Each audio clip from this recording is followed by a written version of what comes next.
यह कहानी एक छोटे से गांव रामपुर की है, जहां रामू नाम का एक गरीब कुम्हार अपने परिवार के साथ रहता था। रामू प्रतिदिन अपने दुकान पर जाकर घड़ा बेचता और उसी से अपने परिवार का पेट पालता। लेकिन शायद रामू के किस्मत को कुछ और ही मंजूर था। अचानक से रामू की दुकान पर ग्राहक आना बंद हो गए और देखते ही देखते रामू की दुकान ठप हो गई। क्या हुआ जी? आप इतना परेशान क्यों लग रहे हैं? सीमा, आज फिर एक भी घड़ा नहीं बिका। पूरा दिन धूप में बैठा रहा, लेकिन कोई भी खरीदार घड़ा खरीदने नहीं आया। पता नहीं अपने धंधे को किसकी नजर लग गई है।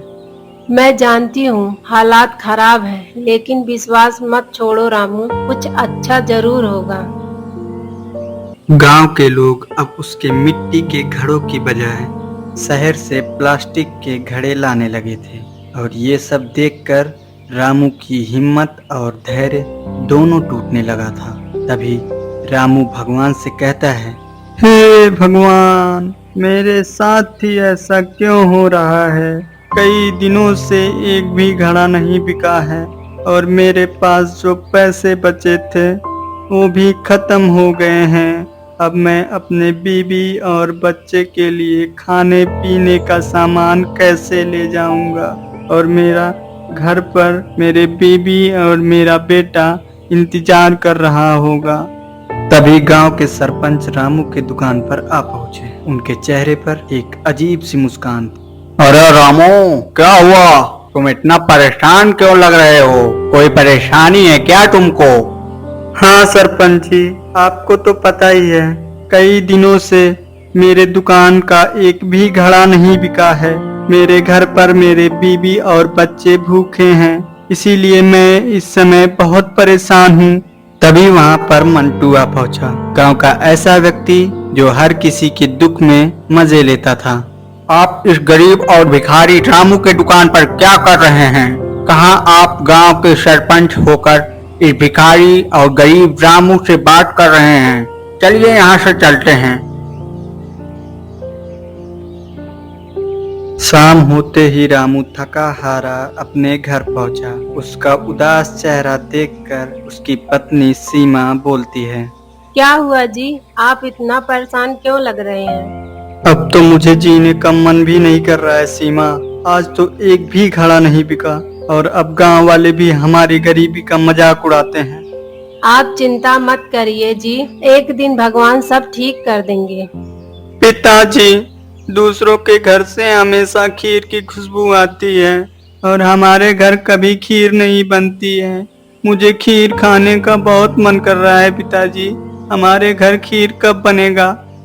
अपने बेटे की ये बात सुनकर सीमा की आंखें भर आई। तभी रामू कहता है, तुम चिंता मत करो बेटा, एक दिन ऐसा आएगा कि अपने घर की खुशबू पूरे गांव में फैलेगी और तुम्हारा जो भी मन करेगा खाने का, तुम्हें वो सब कुछ मिलेगा।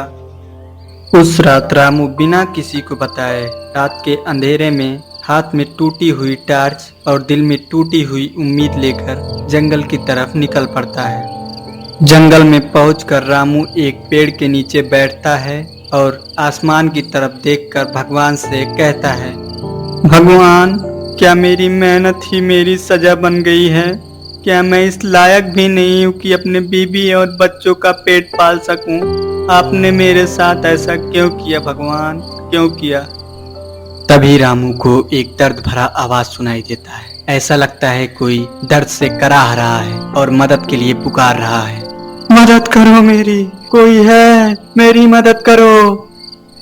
रामू जल्दी से आवाज सुनकर उस आवाज की दिशा में जाता है। थोड़ी देर जाने के बाद उसे एक साधु जमीन पर गिरा हुआ दिखाई देता है। बाबा, क्या हुआ आपको? आप इस तरह जमीन पर क्यों पड़े हैं? मैं बहुत प्यासा हूँ बेटा, मुझे बहुत प्यास लगी है, किसी ने मेरी मदद नहीं की, मेरी मदद करो। आप यहीं रुको बाबा, मैं अभी आपके लिए जल लेकर आता हूँ। रामू जल लेने के लिए जंगल की ओर निकल पड़ता है। थोड़ी देर चलने के बाद रामू को एक नदी दिखाई देती है। रामू जैसे ही जल लेने के लिए अपना कमंडल पानी के अंदर डालता है, तभी उसमें से एक जलपरी बाहर निकलती है और बोलती है, रुको, ये जल खास है, तुम इस नदी से जल नहीं ले जा सकते। लेकिन क्यों? मैं इस नदी से जल क्यों नहीं ले सकता? और आप कौन हैं? मैं एक जल परी हूँ, यह नदी मेरी है और इस नदी में से जल सिर्फ वही इंसान ले जा सकता है जो सच्चा और ईमानदार हो। पानी लेने के लिए तुम्हें एक सवाल का जवाब देना होगा। अगर तुमने उस सवाल का सही जवाब दे दिया तो तुम इस नदी से जल ले जा सकते, और अगर जवाब गलत हुआ तो मैं तुम्हें जलाकर राख कर दूंगी। जलपरी की बात सुनकर रामू पहले तो घबरा जाता है, लेकिन फिर सोचता है, अगर मैं जल लेकर नहीं गया तो बेचारे साधु बाबा की प्यास से प्राण चली जाएंगी। नहीं नहीं, ऐसा नहीं होने दूंगा मैं। मुझे चाहे जो भी हो जाए, मैं जल लेकर जरूर जाऊंगा। रामू थोड़ा देर तक तो सोच में रहता है। उसके बाद रामू कहता है, ठीक है, आप प्रश्न पूछो, मैं उत्तर देने के लिए तैयार हूँ। तो ठीक है, बताओ। एक ऐसा घर है जो हर इंसान में रहता है लेकिन दिखता नहीं है, वह क्या है? वो घर जो सबके भीतर रहता है लेकिन किसी को दिखाई नहीं देता, ऐसा क्या हो सकता है? रामू थोड़ा देर तक तो सोच में रहता है। उसके बाद रामू कहता है, हाँ, पता है मुझे, वो है दिल, जो रहता तो सबके अंदर है लेकिन किसी को दिखाई नहीं देता। तुम एक सच्चे इंसान हो। तुमने मेरे प्रश्न का बिल्कुल सही उत्तर दिया है। तुम अब इस नदी से जल ले जा सकते हो। रामू बहुत खुश होता है और उस नदी से जल लेकर रामू जल्दी जल्दी साधु बाबा के पास पहुंच जाता है। जैसे ही रामू साधु बाबा को जल पिलाता है, जल पीते ही साधु बाबा एक गंधर्व के रूप में बदल जाते हैं और रामू से कहते हैं, रामू, तुम एक सच्चे इंसान हो। मैं तुम्हें एक बंदर दे रहा हूँ। तुम इस बंदर को अपने बेटे की तरह पालना। ये कोई मामूली बंदर नहीं है, यह बंदर तुम्हारी किस्मत बदल देगा। रामू उस बंदर को लेकर अपने घर वापस आ जाता है। उस बंदर को देखकर रामू की पत्नी सीमा रामू से बोलती है, आप ये बंदर कहाँ से लेकर आ रहे हैं जी? मुझे ये बंदर एक बाबा जी ने भेंट किया है। अगर साधु बाबा को कुछ देना ही था तो धन दौलत देना चाहिए था। ये बंदर क्यों दे दिया है? हम लोग खुद मुश्किल से एक टाइम का खाना खाते हैं, इस बंदर को क्या खिलाएंगे? आप इस बंदर को लेकर जाइए और साधु बाबा को वापस करके उनसे हमारे लिए धन दौलत लेकर आइए, जिससे कम से कम हमारी गरीबी तो खत्म हो जाएगी। नहीं सीमा, मैं इस बंदर को कभी वापस नहीं करूंगा। साधु महाराज ने कहा था कि तुम इस बंदर को अपने बेटे की तरह पालना। और तुम ही बताओ, कोई अपने बेटे को छोड़ता है क्या? दूर अदिवर नगर का एक राजा अपनी पत्नी यामिनी के लिए बहुत दुखी था। राजगुरु, बताइए, मेरी पत्नी क्यों बेसुध है? क्या हुआ है मेरी पत्नी को? महाराज, महारानी को ठीक करने का मात्र एक ही उपाय है। एक जादुई बंदर के आंसू और एक गरीब के सच्चे आंसू जब मिलेंगे तो उसमें से एक संजीवनी बूटी निकलेगी, जिसे महारानी के पास लाने से महारानी ठीक हो जाएंगी। राजगुरु, ये दोनों एक साथ कहाँ मिलेंगे? आप मुझे बताइए, मैं अभी जाकर उन दोनों को लेकर आता हूँ। महाराज, यह बंदर रामपुर नामक एक गांव में रामू नाम के एक गरीब व्यक्ति के पास है। राजा खुद यात्रा करके रामू के घर पहुंचते हैं और उस बंदर को मांगते हैं, रामू, तुम यह बंदर मुझे दे दो, मैं इस बंदर का तुम्हें मुंह मांगा कीमत दूंगा।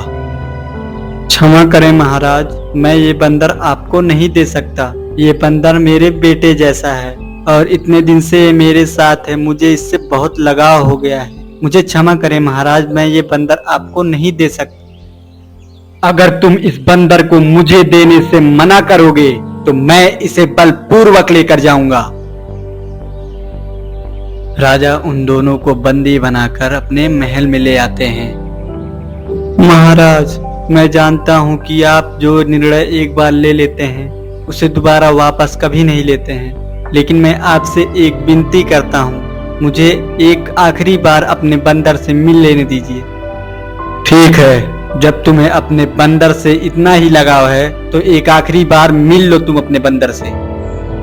दोनों एक दूसरे के गले लगकर रोने लगते हैं। दोनों की आंखों से आंसू बह रहे थे। जैसे ही दोनों के आंसू नीचे जमीन पर जाकर मिले, वैसे ही उन आंसुओं के मिलते ही जमीन पर एक जड़ी बूटी उत्पन्न हो गई, जो कि संजीवनी बूटी थी।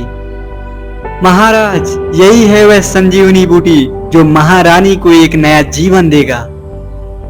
जैसे ही महारानी को जड़ी बूटी छूता है, वैसे ही अचानक महारानी अपनी आंखें खोल देती है। ये सब देखकर राजा भावुक हो जाता है। रामू, मुझे माफ कर देना, मैंने तुम्हारे साथ बहुत गलत किया है। मैं अपने पत्नी के प्यार में अंधा हो चुका था। तुम एक सच्चे हीरे हो। मैं तुम्हें सोने से तो नहीं तौल सकता, लेकिन मैं तुम्हें ऐसी भेंट दूंगा जिससे तुम पूरे जिंदगी आराम करोगे। राजा ने रामू को गांव का प्रधान बना दिया। अब रामू की गरीबी पूरी तरह से खत्म हो चुकी थी। रामू बहुत अमीर व्यक्ति बन चुका था। रामू अब अपने परिवार के साथ खुशी खुशी अपना जीवन व्यतीत करने लगा।